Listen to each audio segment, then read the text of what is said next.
Hello दोस्तों। Good morning, नमस्कार। आप सभी का स्वागत है आप सभी के अपने यूट्यूब चैनल परीक्षा की शिक्षा में। उम्मीद करता हूँ, आशा करता हूँ कि आप सभी जो स्वस्थ होंगे, कुशल मंगल होंगे, तैयारी जो है बढ़िया और अच्छे तरीके से आप सभी लोग कर रहे हो। तो जो भी क्लास में फर्स्ट टाइम आए हैं, पहली बार आए हैं, नए हैं, उन सभी को बता दिएगा हमारे चैनल पे जो है आपकी बीएड फर्स्ट परीक्षा 2026 की आपके तैयार तो डेली बेसिस पे रेगुलर करवाई जाए। तो 2026 में जिसे बीएड करना है, गवर्नमेंट सीट चाहिए, तो कॉलेज चैनल को सब्सक्राइब करके आप लोग हमारे साथ जुड़ जाएंगे। क्लास का समय देखिए, जीके जीएस की जो क्लास है सुबह 10 बजे डेली आप सभी को देखने को मिलती है। रीजनिंग की जो क्लास है दोपहर को 1 बजे देखने को मिलती है। कला की जो क्लासेस शाम को 4 बजे और हिंदी की जो क्लासेस शाम को 7 बजे आप सभी को देखने को मिलती है। इसी टाइम पर आप सभी को क्लास से जुड़ के तैयारी को पूरा और कंप्लीट करना है, ठीक है। नीचे डिस्क्रिप्शन आप सबको इंस्टाग्राम टेलीग्राम का लिंक मिलेगा, तो इंस्टाग्राम पे फॉलो करेंगे, टेलीग्राम चेक हो जाऊंगा। टेलीग्राम चैनल पर डेली बेसिस से क्लास का अपडेट, एग्जाम का जो पीडीएफ वगैरह आपको देखने को मिल जाएगा, तो आप लोग जो टेलीग्राम चैनल को ज्वाइन कर लेंगे, ठीक है। चले क्लास स्टार्ट करें बिना किसी तरीके के क्वेश्चन आपके एग्जाम के लिए बहुत इंपॉर्टेंट। ध्यान से के क्वेश्चन को देखिएगा, समझिएगा, फिर उसका उत्तर देने की कोशिश करते हुए साथियों आगे बढ़ेंगे। चलिए, और क्लास स्टार्ट करने से पहले जिसने अब तक क्लास को लाइक नहीं किया लाइक कर देंगे, शेयर नहीं किया शेयर करेंगे, और जिसने अब तक चैनल को सब्सक्राइब नहीं किया चैनल को सब्सक्राइब भी कर लीजिएगा, ठीक है। पहला क्वेश्चन क्या देगा? प्रसिद्ध विजय विठ्ठल मंदिर जिसके 56 तक्षित स्तंभ संगीतमय स्वर निकालते हैं, कहाँ अवस्थित है? वेलोर में, कांची में, हम्पी में, श्रीरंगपट्टनम में, कहाँ पे? प्रसिद्ध विजय विठ्ठल मंदिर जिसके 56 तक्षित स्तंभ जो है संगीतमय स्वर निकालते हैं, कहाँ पर अवस्थित है? तो इसका राइट आंसर हो जाएगा साथियों हम्पी में, ठीक है। ऑप्शन नंबर जो सी दिया गया है पहले का राइट आंसर हो जाएगा। चलिए अगले क्वेश्चन देखेंगे, आपके सामने क्या दिया गया है। दूसरा नंबर पूछा गया है, मौर्यकालीन भारत में भूमि कर जो कि राज्य की आय का मुख्य स्रोत था, किस अधिकारी द्वारा एकत्रित किया जाता था, बताइए। मौर्यकालीन भारत में भूमि कर जो था, जो कि राज्य की आय का मुख्य स्रोत था, ठीक है, किस अधिकारी द्वारा एकत्र किया जाता था? इसका राइट आंसर आपका हो जाएगा तो सीताध्यक्ष द्वारा, ठीक है। ऑप्शन नंबर जो आपका बी दिया था, आपका राइट आंसर होगा सीताध्यक्ष जो अधिकारी था, इसके द्वारा जो है भूमि कर जो है एकत्र किया जाता था, ठीक है। अगले क्वेश्चन को देखेंगे, आपका है तीसरा नंबर। अष्ट दिग्गज निम्न में से किस राजा के संबंधित है, बताइए। अष्ट दिग्गज निम्न में से किस राजा से संबंधित थे? तो अष्ट दिग्गज की अगर बात करेंगे तो आपका राइट आंसर यहाँ पे हो जाएगा तो राजेंद्र प्रथम से, ठीक है। अष्ट दिग्गज जो है राजेंद्र प्रथम से संबंधित है, तो ऑप्शन नंबर जो आपका सी दिया गया है राइट आंसर होगा। क्लियर सभी को?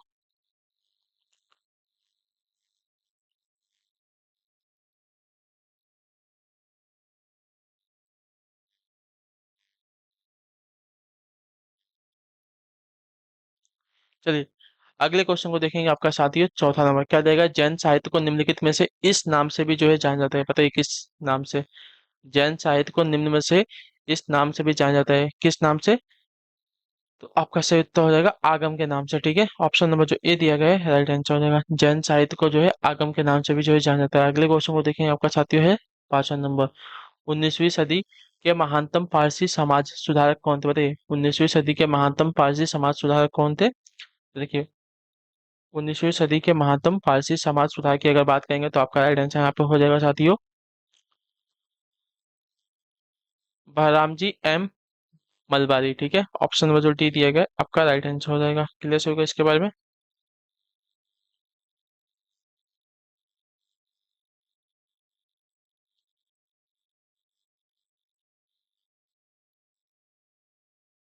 चलिए, तो 19वीं सदी के महानतम पारसी समाज सुधारक थे आपके बहराम जी एम मलबारी।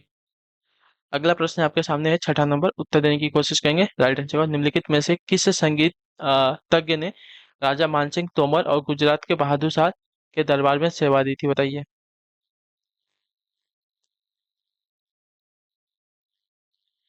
निम्नलिखित में से किस संगीतज्ञ ने राजा मानसिंह तोमर और गुजरात के बहादुर शाह के दरबार में जो है सेवा दी थी? इसका सही उत्तर क्या हो जाएगा? तो इसका राइट आंसर हो जाएगा यहाँ पे बैजू बावरा ने, ठीक है। बैजू बावरा जो संगीतज्ञ थे, इन्होंने राजा मानसिंह तोमर और गुजरात के बहादुर शाह के दरबार में क्या है सेवा दी थी अपनी।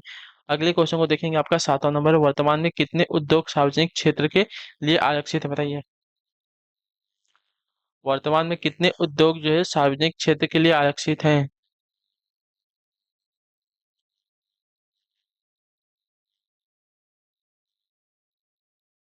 चलिए, तो इसका राइट आंसर आपका हो जाएगा साथी यहाँ पे 6, ठीक है। वर्तमान में जो है 6 सार्वजनिक क्षेत्र जो है आरक्षित है, इतने याद रखेंगे। तो ऑप्शन नंबर आपका जो दिया गया है सी वाला विकल्प आपका राइट आंसर हो जाएगा। अगले क्वेश्चन को देखेंगे क्या देगा आपका। 8वां नंबर। भारत का वह शहर जो भारतीय स्टेट बैंक ने देश का भारत का वह शहर जहां भारतीय स्टेट बैंक ने देश का पहला सेंट्रलाइज करेंसी चेस्ट खोला है और इसे कैश फैक्ट्री के नाम से संबोधित किया जाएगा। बताइए।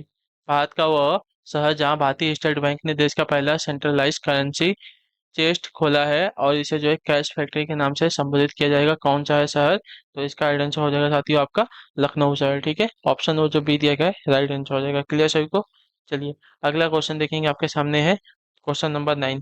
बताने की कोशिश करेंगे। बनाओ अपनाओ और प्रचारित करो किस उद्योग का नारा है। बताइए। बनाओ अपनाओ और प्रचारित करो किस उद्योग का नारा है। तो यह जो नारा है साथियों कोयले का है। ठीक है,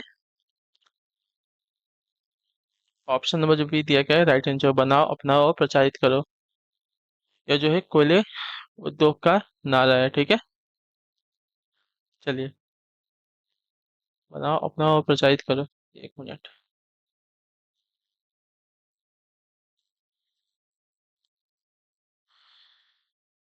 बनाओ अपनाओ और प्रचारित करो किस उद्योग का नारा है।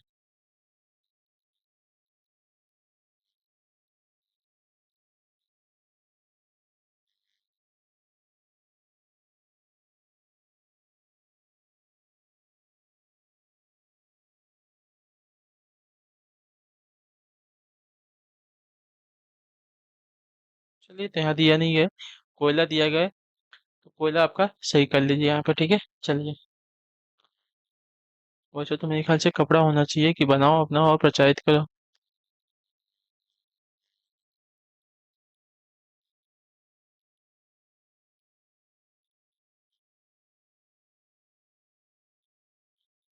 चलिए अगला प्रश्न देखेंगे आपके सामने क्या है। 10वां नंबर में बताने की कोशिश करेंगे अल्टरनेट। क्षेत्रीय ग्रामीण बैंक की स्थापना कब हुई थी। बताइए। क्षेत्रीय ग्रामीण बैंक की स्थापना कब हुई थी। तो क्षेत्रीय ग्रामीण बैंक की स्थापना की अगर बात करेंगे तो आपका राइट आंसर हो जाती है अक्टूबर 1975 में। ठीक है, ऑप्शन नंबर जो डी दिया गया है राइट आंसर हो जाएगा। क्षेत्रीय ग्रामीण बैंक की स्थापना आपकी अक्टूबर 1975 में हुई थी। 11 नंबर प्रश्न दिया गया है वंशानुक्रम के नियम के अर्थ क्या है। बताइए। वंशानुक्रम के नियम का क्या अर्थ है। तो वंशानुक्रम के नियम का अर्थ आपका हो जाएगा साथियों यहाँ पे सदस्य व्यक्ति के रक्त समूह निर्धारण से संबंधित नियम। ठीक है, मतलब जो अभी राजा है सपोज, उसके ही बेटा उसका ही बेटा जो है अगला राजा बनेगा। ठीक है, तो उसको वंशानुक्रम कहते हैं। तो वंशानुक्रम के नियम का क्या अर्थ होता है। तो सदस्य व्यक्ति के रक्त समूह निर्धारण से संबंधित नियम होता है। ठीक है, चलिए अगले क्वेश्चन की तरफ बढ़ेंगे। आपका साथियों 12 नंबर प्रश्न है। एक सामाजिक वर्ग व्यक्तियों का समूह या विशेष श्रेणी है जिसकी समाज में एक विशिष्ट स्थिति होती है। यह विशिष्ट स्थिति ही अन्य समूहों से उनके संबंधों को निर्धारित करती है। यह कथन किस विद्वान का है।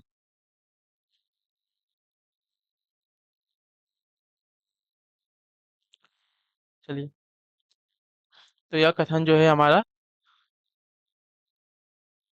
गोल्डनर का है। ठीक है, ऑप्शन वो जो सी दिएगा आपका राइट आंसर हो जाएगा। एक सामाजिक वर्ग व्यक्तियों का वह समूह या विशेष श्रेणी है जिसकी समाज में एक विशिष्ट स्थिति होती है। यह विशिष्ट स्थिति ही अन्य समूहों से उनके संबंधों को निर्धारित करती है। यह कथन जो है आपका गोल्डनर का है। ठीक है, अगला प्रश्न है आपके सामने 13 नंबर। निम्नलिखित में से कौन सा कथन एक सामाजिक समूह की विशेषता बताइए। सामाजिक समूह की एक विशेषता कौन सी हो जाएगी। किसी स्थान पर लोगों का संग्रह गलत हो जाएगा। दो या अधिक व्यक्ति जो सामाजिक संबंधों से अबाध्य है, ये भी गलत दिया गया है। किसी दुर्घटनावश व्यक्तियों का एकत्रित होना, ये आपका जो है सामाजिक समूह का क्या है वर्णन हो जाएगा। तो ऑप्शन नंबर आपका सी दिया गया आपका राइट आंसर। किसी दुर्घटनावश व्यक्तियों का एकत्रित होना, यह क्या है आपका सामाजिक समूह की विशेषता हो जाएगी। चलिए अगले क्वेश्चन को देखेंगे। आपके सामने 14 नंबर प्रश्न क्या देगा है। निम्न में से किसके समाज शास्त्र का संबंध बताइए। किससे जो है समाज शास्त्र का संबंध दिया गया यहाँ पे। तो देखिए समाज शास्त्र का संबंध अगर देखा जाएगा साथियों तो आपका राइट आंसर यहाँ पे हो जाएगा सामाजिक प्रक्रियाओं से। ठीक है, सामाजिक प्रक्रियाओं से जो है समाज शास्त्र का संबंध है। तो ऑप्शन नंबर जो सी दिया गया है राइट आंसर होगा। क्लियर।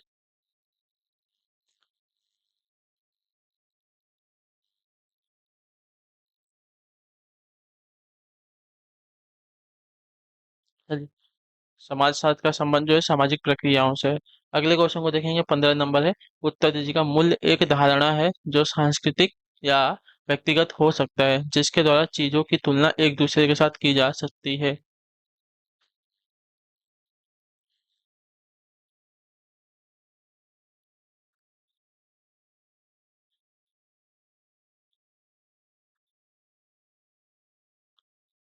चलिए। मूल्य एक धारणा है जो सांस्कृतिक या व्यक्तिगत हो सकता है, जिसके द्वारा चीजों की तुलना एक दूसरे के साथ की जा सकती है। यह कथन किसका है? तो यह कथन जो है हमारा श्रीनिवास का, श्रीनिवास नहीं, यहाँ पे H.M. जॉनसन का है, ठीक है। H.M. जॉनसन का है कथन, तो ऑप्शन जो डी दिया गया है राइट आंसर हो जाएगा। मूल्य की धारणा है जो सांस्कृतिक या व्यक्तिगत हो सकता है, जिसके द्वारा चीजों की तुलना एक दूसरे के साथ की जा सकती है, जो कथन दिया गया है H.M. जॉनसन का है।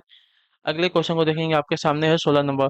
बजट पहले किसके द्वारा पारित किया जाता है? बताइए। बजट जो है पहले किसके द्वारा पारित किया जाता है? तो बजट जो है पहले पारित किया जाता है हमारा लोकसभा के द्वारा। तो ऑप्शन हो जाएगा ए दिया गया है राइट आंसर होगा। अगले क्वेश्चन को देखेंगे, आपके क्या दिया गया है? 17 नंबर। निम्नलिखित में से कौन सदस्य न होते हुए भी संसद के किसी भी सदन की कार्यवाही में हिस्सा ले सकता है, मत देने के अधिकार बिना? बताइए। निम्नलिखित में से कौन जो है सदस्य न होते हुए भी संसद के किसी भी सदन में कार्यवाही में हिस्सा ले सकता है, मत देने के अधिकार के बिना? ठीक है। चलिए। तो इसका राइट आंसर आपका हो जाएगा साथियों यहाँ पे महान्यायवादी। ऑप्शन नंबर जो डी दिया गया है राइट आंसर हो जाएगा, ठीक है। महान्यायवादी जो है सदस्य न होते हुए भी सदन के किसी भी संसद के किसी भी सदन में की कार्रवाई में जो है हिस्सा ले सकता है, मत देने के अधिकार के बिना। ठीक है। चलिए अगला क्वेश्चन आपके साथियों, 18 नंबर। राज्य का उच्चतम विधि अधिकारी निम्न में से कौन होता है? बताइए। राज्य का उच्चतम विधि अधिकारी निम्न में से कौन होता है? तो राज्य का उच्चतम विधि अधिकारी अगर देखा जाएगा साथियों, तो यहाँ पे जो दिया गया है हमारा एडवोकेट जनरल होता है, ठीक है। एडवोकेट जनरल जो है राज्य का विधि विधि अधिकारी होता है, इतना याद रखेंगे, ठीक है। तो ऑप्शन नंबर हमारा जो बी दिया गया है राइट आंसर हो जाएगा। राज्य का विधि अधिकारी जो है हमारा उच्चतम विधि अधिकारी एडवोकेट जनरल होगा। अगले क्वेश्चन को देखेंगे, आपके सामने 19वां प्रश्न क्या देगा है? निम्न में से कौन से राजा ने कौन से राज्य के नीति निर्देशक सिद्धांतों में सम्मिलित नहीं है? बताइए। निम्नलिखित में से कौन जो है राज्य के नीति निर्देशक सिद्धांतों में सम्मिलित नहीं है? मद्य निषेध, काम का अधिकार, समान कार्य हेतु समान वेतन, सूचना का अधिकार। तो इसका राइट आंसर आपका हो जाएगा, तो सूचना का अधिकार जो है राज्य के नीति निर्देशक सिद्धांतों में शामिल नहीं है, ठीक है। तो ऑप्शन नंबर हमारा डी राइट होगा। चलिए 20 नंबर प्रश्न है, क्षेत्रीय परिषदों का गठन किसके द्वारा किया जाता है? बताइए। क्षेत्रीय परिषदों का गठन जो है किसके द्वारा किया जाता है? तो क्षेत्रीय परिषदों का गठन जो है राष्ट्रपति के द्वारा किया जाता है। ऑप्शन नंबर जो ये दिया गया है राइट आंसर होगा, ठीक है। क्षेत्रीय परिषदों का गठन जो है राष्ट्रपति के द्वारा किया जाता है। 21 प्रश्न, निम्नलिखित में से कौन कर्नाटक संगीत के संगीतज्ञ नहीं है? बताइए। कर्नाटक संगीत के संगीतज्ञ कौन नहीं है? तो यहाँ पे राइट आंसर हो जाएगा साथियों साजन मिश्र, ठीक है। साजन मिश्र जो है कर्नाटक संगीत के संगीतज्ञ नहीं है, ठीक है। बाकी त्यागराज, रामदास और पुरंदर दास ये सभी जो है यहाँ के संगीतज्ञ हैं। रागों में तान किस लय में गाया जाता है? बताइए। रागों में तान जो है किस लय,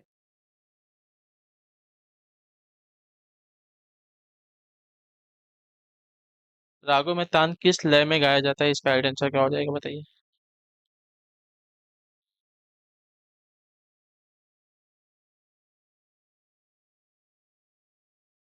चलिए, रागों में तान किस लय में गाया जाता है? तो रागों में तान जो है गाया जाता है साथियों द्रुत में, ठीक है। ऑप्शन नंबर जो आपका सी दिया गया आपका राइट आंसर। रागों में तान जो है द्रुत में गाया जाता है, इतना याद रखिएगा, ठीक है। ऑप्शन नंबर जो बी दिया गया है राइट आंसर हो जाएगा, और सी दिया गया है राइट आंसर होगा, ठीक है। सी वाला राइट होगा। चलिए 23, कर्नाटक संगीत में सरगम को क्या कहा जाता है? बताइए। कर्नाटक संगीत में सरगम को क्या कहा जाता है? कर्नाटक संगीत में सरगम को कहा जाता है आपका कल्पना स्वर। ऑप्शन नंबर जो हमारा सी दिया गया है राइट आंसर होगा, ठीक है। अगले क्वेश्चन को देखेंगे, आपके सामने क्या दिया गया है? 24 नंबर। ध्यान से देखिएगा, बताइएगा राइट आंसर। संगीत की हिंदुस्तानी शैली का विकास किसने किया था? बताइए। संगीत की हिंदुस्तानी शैली का विकास जो है किसने किया था? इसका राइट आंसर क्या होगा?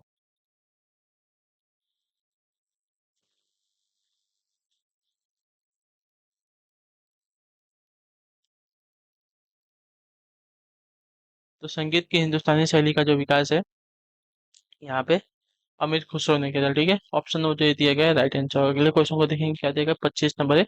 आखिरी क्वेश्चन, निम्नलिखित में कौन जो है ध्रुपद गायक नहीं है? बताइए। ध्रुपद गायक कौन नहीं थे? ध्रुपद गायक जो है यहाँ पे सदारंग नहीं थे। ठीक है, तो ऑप्शन नंबर जो बी दिएगा आपका राइट आंसर होगा। ठीक है, द्रुपद जो है गायक नहीं थे, सदारंग। तो ऑप्शन नंबर जो आपका बी दिएगा राइट आंसर होगा। स्वामी हरिदास तानसेन और बैजू बावरा, ये सभी आपके ध्रुपद गायक थे। ठीक है, चलिए तो इसी के साथ जो क्लास है आज की यहीं पे पूरी होती है, कंप्लीट होती है। उम्मीद करता हूँ आप सबको क्लास जो पसंद है, अपना जो फीडबैक है क्लास का नीचे कमेंट, क्लास अच्छी लगी क्लास को लाइक करेंगे, चैनल को सब्सक्राइब करेंगे। आप सभी से हम मिलेंगे आपकी अगली क्लास में, तब तक के लिए टाटा बाय बाय, जय हिंद जय भारत। आप सभी क्लास से जुड़ने के लिए बहुत बहुत ही धन्यवाद साथी।